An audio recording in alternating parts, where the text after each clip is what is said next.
De retour dans l'Africa Newsroom, notre éditorialiste Samy Mochtabi nous a rejoint. Samy, bienvenue. Merci, bonsoir. Jean-Marie Bitomo est toujours avec nous, ainsi que notre invité et handi-basketteur, Monsieur Ntadi. Et tout de suite, c'est le dossier du jour.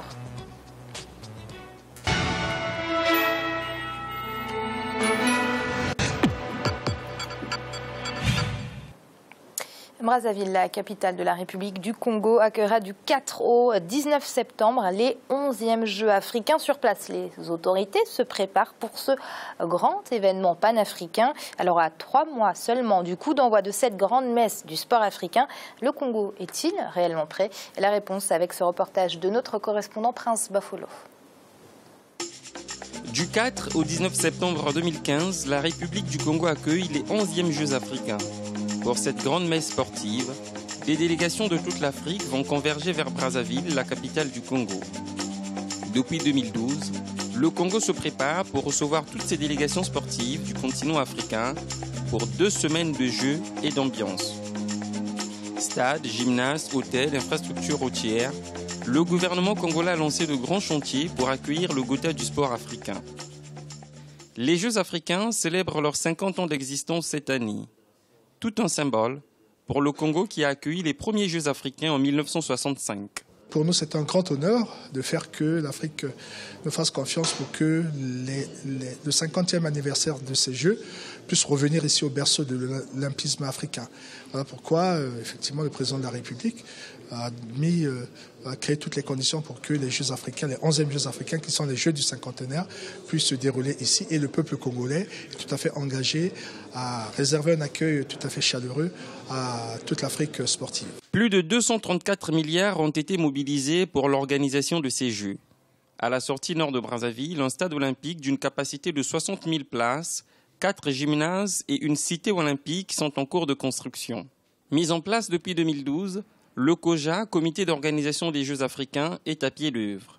Sur un espace de plus de 3000 m², un bâtiment flambant neuf a été construit pour permettre à toutes les commissions de travailler.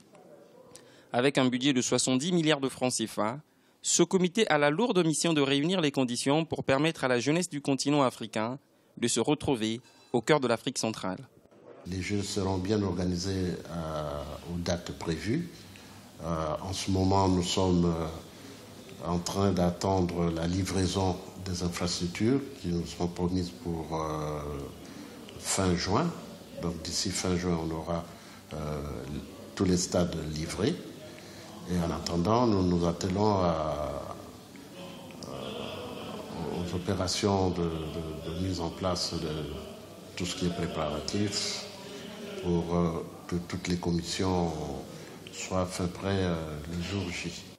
Pour préparer cet événement, 13 commissions ont été mises en place.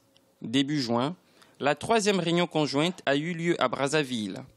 Participants, l'Union africaine, le COJA Brazzaville et les différents partenaires du mouvement sportif africain. Cette réunion a permis à l'Union africaine de faire le point des actions engagées. La préparation qui est en cours depuis 2012 fait montrer que sur le plan infrastructurel, nous sommes à un taux de réalisation qui nous laisse présager de ce que les délais seraient remplis. En avril dernier, le comité d'organisation des Jeux africains et la compagnie aérienne Eker signaient un accord de partenariat qui donne à Eker l'exclusivité du transport des athlètes. Lancée en 2011, la compagnie congolaise sera donc le transporteur officiel des Jeux africains 2015. Toutes les personnes qui viendront participer à ces Jeux, il est important pour elles de savoir qu'il y a une compagnie aérienne au Congo qui transporte les Africains au quotidien. Et donc c'est une occasion unique pour ces passagers-là de faire l'expérience d'un vol Eker pour venir à Brazzaville pour les Jeux. L'organisation de ces Jeux est un avantage pour la République du Congo. Les Jeux africains auront d'une façon ou d'une autre un impact sur l'économie du pays. Pour le secteur hôtelier, il s'agit surtout de 15 jours de recettes garanties.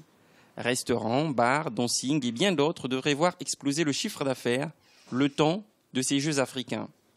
Le secteur du tourisme connaîtra une croissance, un avantage et pas des moindres pour l'économie du pays. Les Jeux africains 2015 devraient aussi avoir un impact sur la modernisation de la capitale.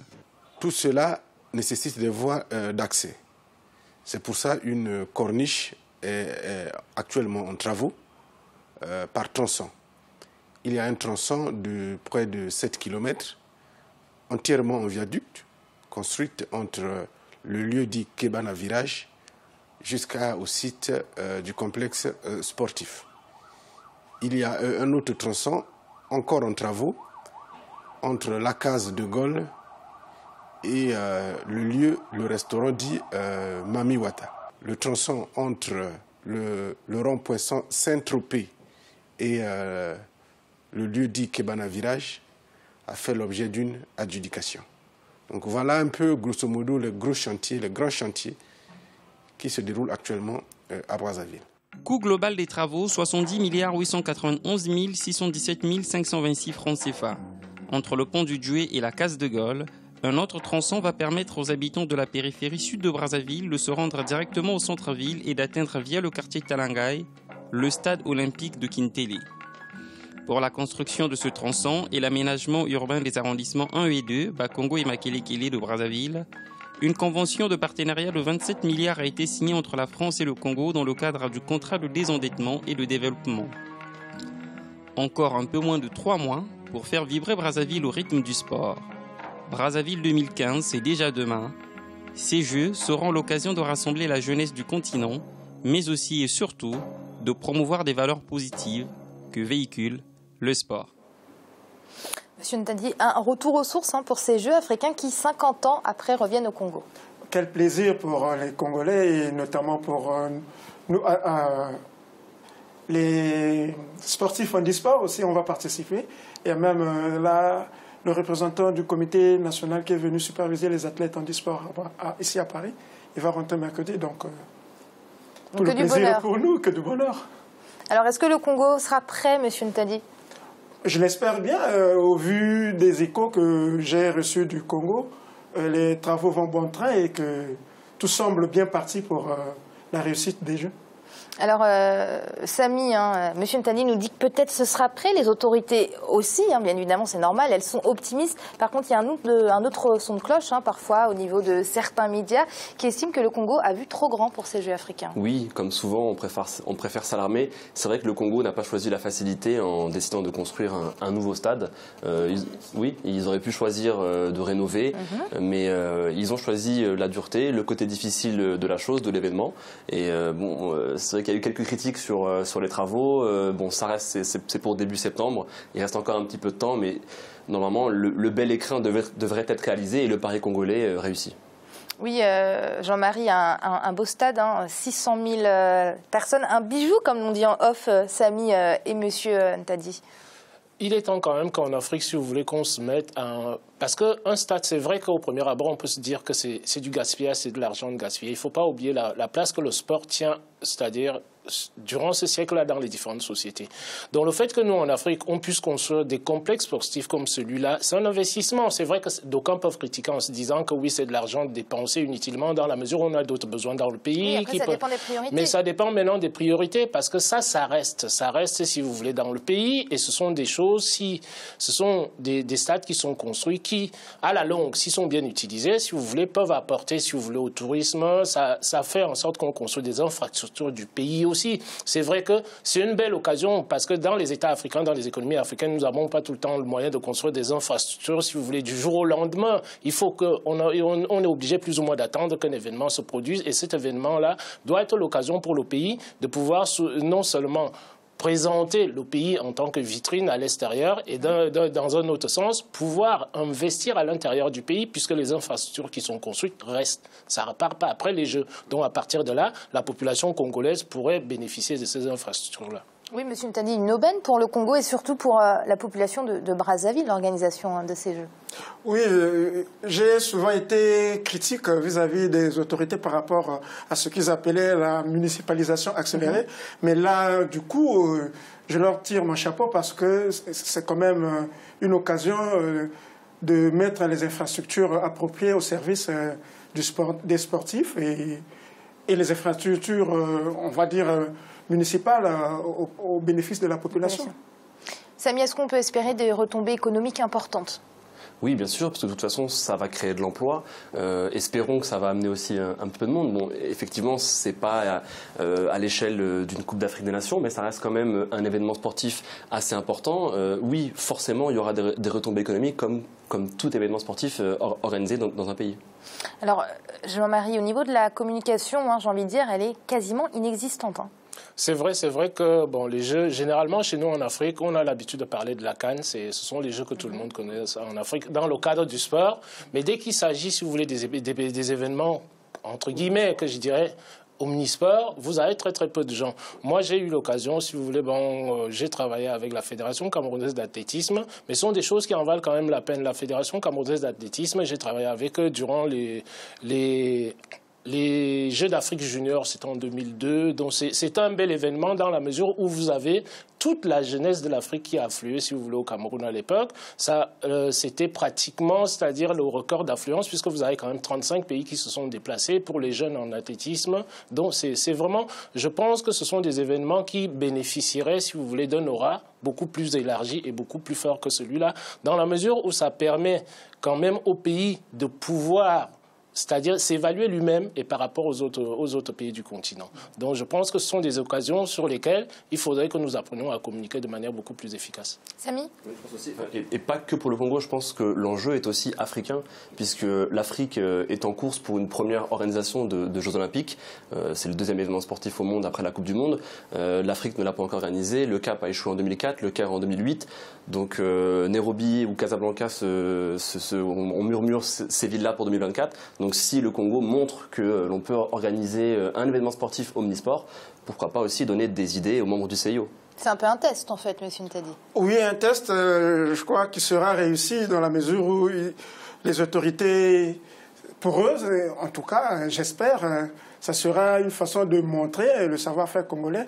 Mais dans tous les cas, vu le gigantisme que prend les Jeux aux Olympiques, je ne pense pas que ça soit pour demain en Afrique. Enfin, c'est mon point de vue. Samy ? Espérons. C'est possible. Peu de villes sont susceptibles d'organiser maintenant des Jeux Olympiques, puisque les vrais Jeux Olympiques, c'est quand même beaucoup d'infrastructures. Rien que la rivière de canoë-kayak, c'est un coût extraordinaire. Mais non, je pense sincèrement que l'Afrique peut le faire. Les Africains savent construire aussi bien que les Asiatiques ou les Européens. C'était l'Afrique, c'était certains pays d'Afrique. Certains pays, on peut les nommer, mais quand vous parlez de l'Afrique, ça reste... pour moi, une entité floue. Voilà. On va dire qu'il y a 4-5 pays, une dizaine de villes qui sont susceptibles d'accueillir et qui ont les moyens financiers pour accueillir des Jeux Olympiques. Jean-Marie ? Les Jeux Olympiques, généralement, c'est quoi, si vous voulez? C'est quelque chose qui se prépare en amont. Et l'Afrique, quand même, l'Afrique du Sud a organisé la Coupe du Monde en 2010 avec succès. Contrairement à ce que les gens, c'est-à-dire craignaient au niveau international, on se disait oui, que l'Afrique puisse organiser une Coupe du Monde, c'est pas possible. La Coupe du Monde qui a été organisée en Afrique du Sud a été réussie. Puisqu'aujourd'hui, les Jeux, c'est quoi? Les Jeux, c'est pas seulement... Les gens réfléchissent souvent, c'est pas que les États. Vous avez des partenariats qui s'inscrivent derrière, si vous voulez, des événements comme cela. Donc, ce qui fait que le partenariat amiral dont on parle souvent, la public-privée, vous le retrouvez aussi dans le sport. Donc, ce qui fait que quand vous avez un pays qui se lève, se dit qu'il va organiser un événement, c'est-à-dire de la taille des Jeux Olympiques, vous avez pas mal de partenaires qui viennent se greffer, c'est-à-dire autour de l'événement et qui contribuent à alléger, si vous voulez, la facture par rapport aux États. Généralement, les gens disent en Afrique que ça coûte cher, mais ce ne sont pas tout le temps, c'est-à-dire les sommes que nous entendons, les États ne les sortent pas parce que vous avez des partenaires qui apportent pratiquement plus de la moitié de ces sommes-là. Alors justement, vous parlez de partenaires, Jean-Marie, Samy. On a l'impression que les Jeux africains ont du mal à être vendus aux partenaires et aux chaînes de télévision. Oui, c'est vrai. Je pense aussi qu'il y a un problème. Tous les pays ne jouent pas le jeu. Les vraies stars, parce qu'il y a des vraies stars de l'athlétisme en Afrique. Et là, je pense que tous les pays sont concernés, parce que chaque pays a au moins une star. C'est vrai qu'elles ne se motivent pas toutes pour cet événement, malheureusement. Donc forcément, c'est compliqué de vendre un événement sportif sans ces stars aux télé ou aux médias. Oui, on peut regretter ça, M. Ntadi. On parle de Jeux africains, de la grande messe du sport, un événement panafricain, et au bout du compte, les États ne jouent même pas le jeu. Oui, mais c'est tout à fait acceptable dans la mesure où ces athlètes-là, ils travaillent, on va dire, ils pratiquent leur sport en dehors du continent, et ils ont des contrats et des assurances gigantesques, et parfois, c'est pour ne pas se blesser, qui ne veulent pas venir. Et il y a eu des précédents, et donc chat échaudé craint l'eau froide, c'est tout à fait compréhensif. Et le calendrier aussi qui est pas évident, parce que il me semble que les championnats du monde c'est en août, ça va être 2-3 semaines après les championnats du monde. Les athlètes auront tout donné lors de cet événement, qui est pour eux l'événement après les Jeux Olympiques, un des événements les plus importants de leur discipline. Donc on peut comprendre aussi que c'est compliqué pour eux 3 semaines après d'enchaîner des Jeux africains. Surtout pour les athlètes, actuellement il y a la Golden League, donc c'est plusieurs événements, manifestations d'athlétisme à travers les différentes villes, donc où ils ont beaucoup plus de contrats, beaucoup plus de visibilité, et la performance aidant, ils vont là où ils gagneront plus. C'est tout à fait légitime et normal. Légitime. Problème de calendrier donc, Jean-Marie? Problème de calendrier. Vous voyez un peu, la CAN a été obligée d'être déplacée, si vous voulez, il y a quelques années, tout simplement. Pourquoi? Parce que ça tombait, c'est-à-dire sur les mêmes années que la Coupe du Monde. On s'était aperçu de la chose suivante, c'est que les pays africains étaient désavantagés. Donc, c'est-à-dire ils sortaient de la CAN pour venir participer à une Coupe du Monde, ce qui fait que les pays qui étaient qualifiés au niveau de l'Afrique étaient désavantagés à ce niveau-là parce qu'ils venaient de jouer la CAN.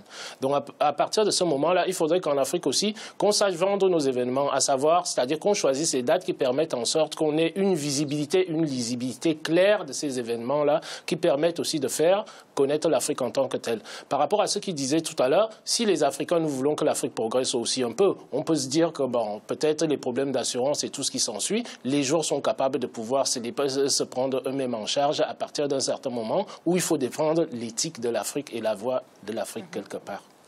Je crois que l'idée de Coubertin est morte depuis longtemps. L'essentiel, c'est de participer, il ne faut plus y penser. Monsieur Ndadi, vous y serez donc à ces Jeux? Normalement, oui. Si les contraintes professionnelles ne sont pas allégées, je ne pourrai pas, mais je suis bien parti pour participer aux Jeux. Enfin, j'espère qu'ils vont me libérer. Alors on vous le souhaite, bon courage. Et quand même. Et puis espérons aussi que le Congo, parce que le Congo n'a eu qu'une médaille d'or dans l'histoire de ces Jeux africains. Donc espérons qu'à domicile, 50 ans après, ils essayent de gonfler un peu plus le total de médailles, quoi. Plein de chance pour Monsieur Ntadi et pour le Congo, plus en général. C'est l'heure de marquer une courte pause. On se retrouve très vite, à tout de suite.